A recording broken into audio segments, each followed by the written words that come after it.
Bisan wala na niining kalibutana ang atong mga hinigugma sa kinabuhi, nagpabilin gihapong buhi sa atong mga kasing-kasing ang ilang mga paborito, ilabi na ang mga pagkaon nga ilang gusto kaayong kaunon.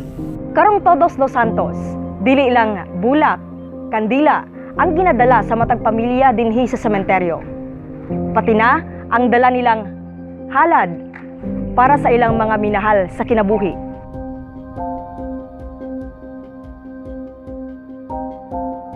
Kini si Aimee Genita para sa Oplan Paghanduraw 2017.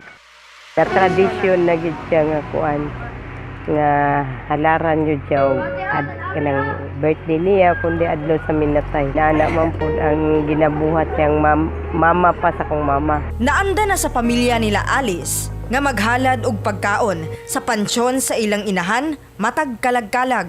Sa buhi pa mauman iyang ginakuan sa mua nga bisan daw og patay na hinumdumon na daw gyapon maaga ng pagkaon kanang di gid sila kalimtan ba. Nagtuo si Alice nga malipay gayod ang iyang mama nga kanunay nga naglantaw kanila kung halaran kini sa paborito niya nga mga pagkaon. Malipay na guys ay naman po mo mutog pa nga butterfly ana murag nay sign ba.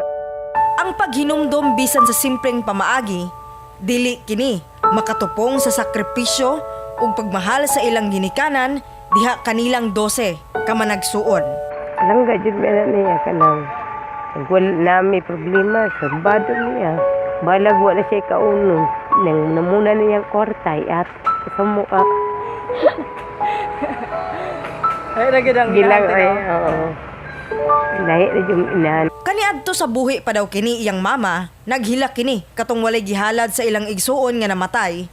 Busa, dili nila buot nga mahiubos kini kay walay nabutang nga halad diha pod sa iyang lubnganan.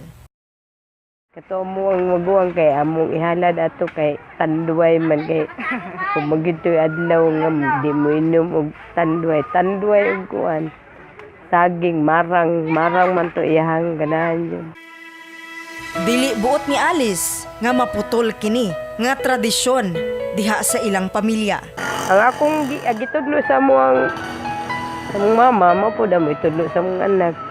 Kay para og kami na po'y mawala kay kita tanan lumalabay ram kita diri sa kalibutan. Ganang may numduman pud mi nila og wala na.